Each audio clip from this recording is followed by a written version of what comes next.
Good morning. This is Karen Taradas with Social U, and it is time for What's Up Wednesday, where we come to you live every Wednesday to talk about digital marketing tips, tricks, and trends. And today, the sound is on, so that's a big bonus. I did a presentation yesterday, didn't realize the sound wasn't working until I was basically done. So people still have issues with going live, and by people, I mean me.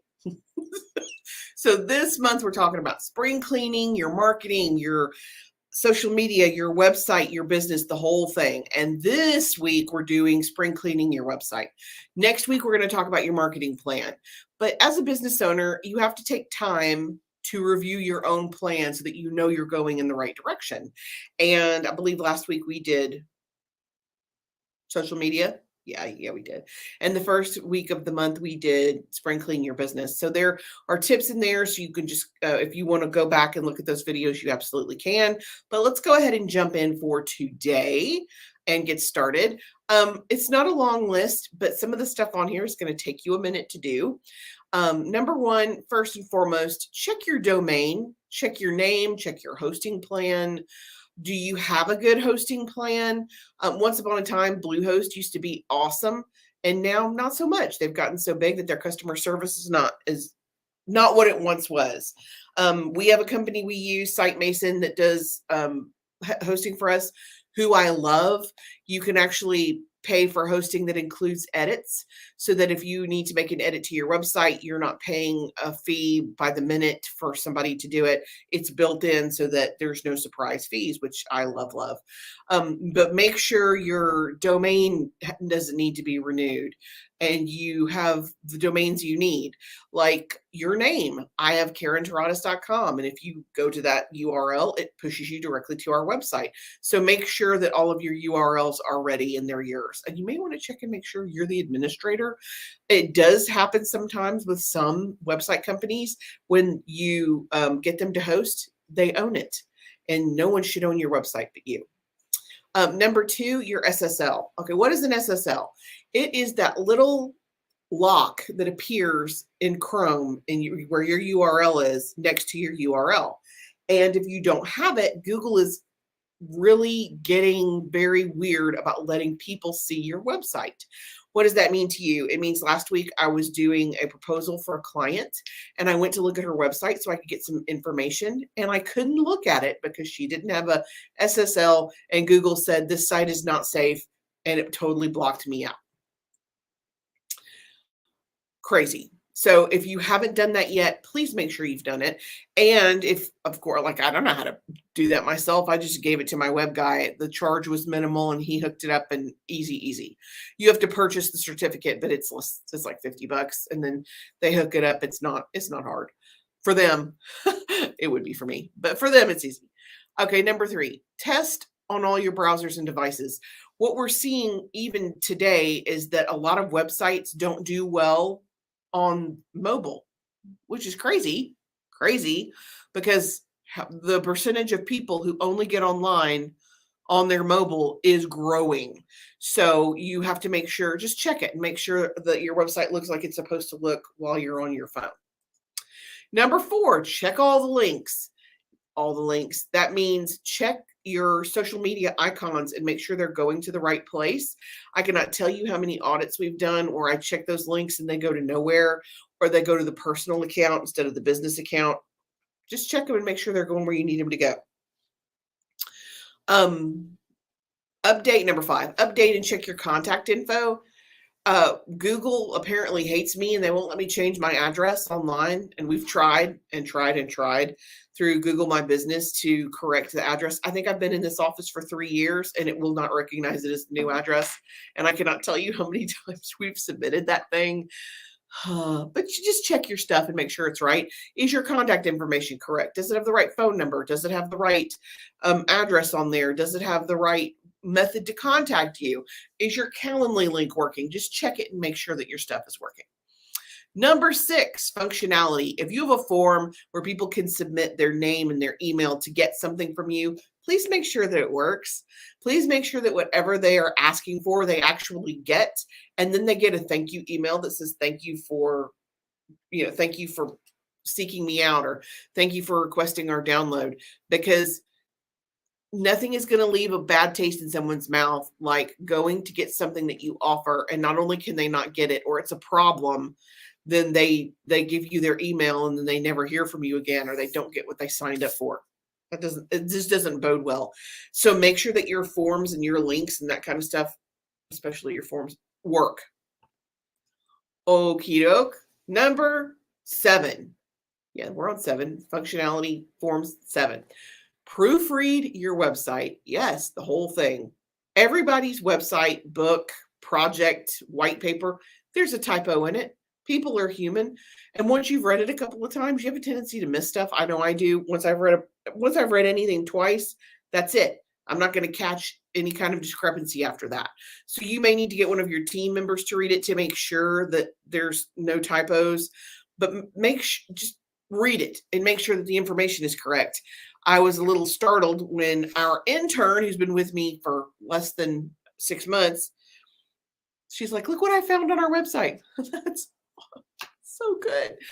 Somebody's noticed, at least now I know I need to edit that. Thank you for finding that. And, seriously, thank you for finding that. But, it's also embarrassing that you didn't notice that it was broken. But think about it. When was the last time you looked at your own website? Most people, once it's up, they don't ever go back to it. That's why it's so important to spring clean it, or at least check it once a year and make sure your stuff is working. Okay, number 8, review your pricing. If you have pricing that's published on the website, make sure that it's correct. I don't have any issue with publishing a version of pricing on the website because it lets people know where you are. If their budget is $100 a month and your services start at $500 a month, why would you waste their time and your time by going through the sales process with them if you can't come to a conclusion? That's why I think listing prices can be such a good thing, because it saves everybody time in the long run if you make sure you're on the same page. Number 9, review consistency. Make sure the message on the website is the same message on Facebook, is the same message on Google, is the same message on YouTube. Seriously, that needs to match, especially across your social media platforms, and your URLs need to be the same.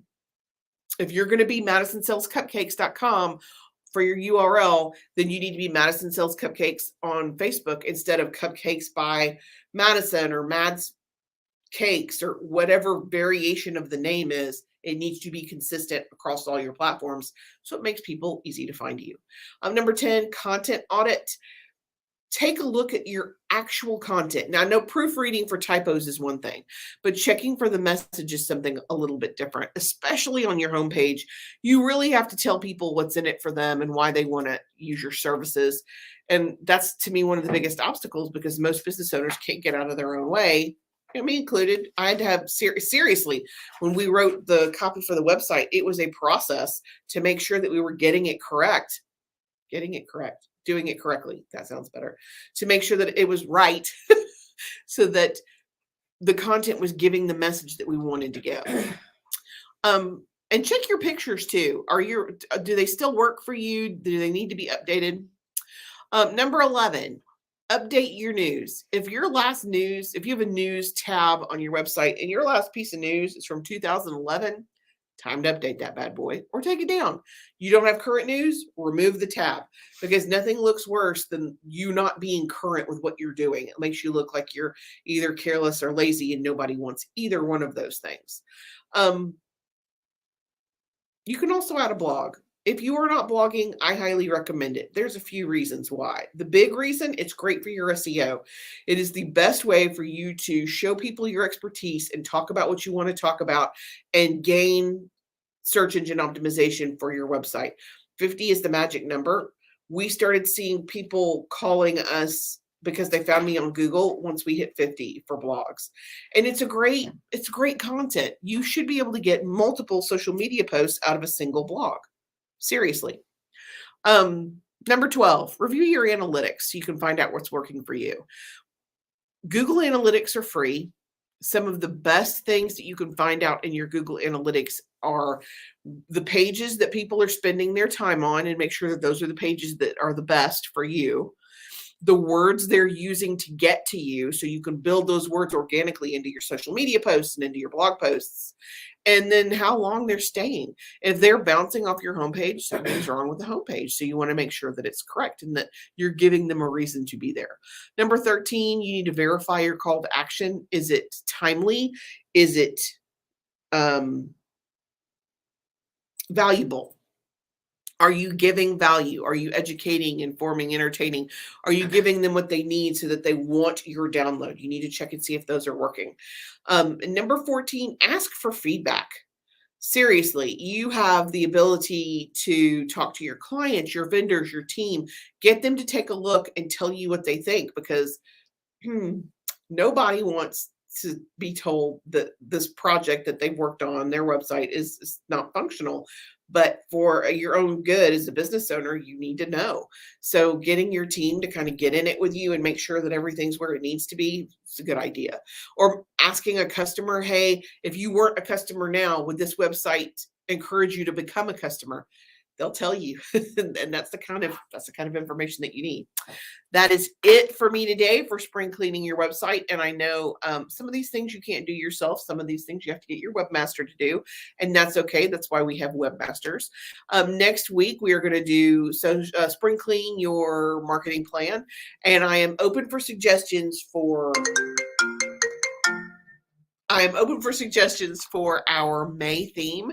If there's something specific you guys want to learn, please let me know, and we will go ahead and get that scheduled. And that's it for me. Until next week, I am Karen Taradas with Social U, and I'm here to help. Thanks.